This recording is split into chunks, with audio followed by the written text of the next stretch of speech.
14. The plot to kill Jesus. After 2 days it was the Passover, and the feast of unleavened bread, and the chief priests and the scribes sought how they might take him by trickery and put him to death. But they said, not during the feast, lest there be an uproar of the people. And being in Bethany at the house of Simon the leper, as he sat at the table, a woman came having an alabaster flask of very costly oil of spikenard. Then she broke the flask and poured it on his head. But there were some who were indignant among themselves, and said, why was this fragrant oil wasted? For it might have been sold for more than 300 denarii and given to the poor. And they criticized her sharply. But Jesus said, let her alone. Why do you trouble her? She has done a good work for me. For you have the poor with you always, and whenever you wish, you may do them good. But me you do not have always. She has done what she could.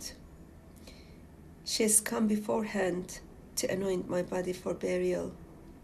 Assuredly I say to you, wherever this gospel is preached in the whole world, what this woman has done will also be told as a memorial to her. Then Judas Iscariot, one of the 12, went to the chief priests to betray him to them. And when they heard it, they were glad and promised to give him money. So he sought how he might conveniently betray him.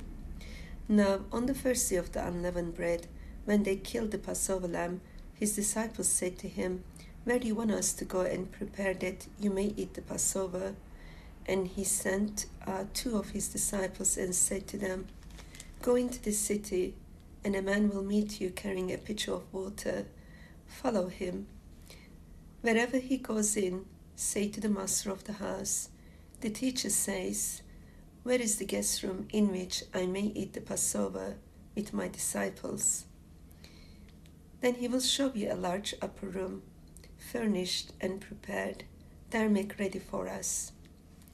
So his disciples went out and came into the city, and found it just as he had said to them. And they prepared the Passover. In the evening he came with the 12. Now, as they sat and ate, Jesus said, assuredly I say to you, one of you who eats with me will betray me.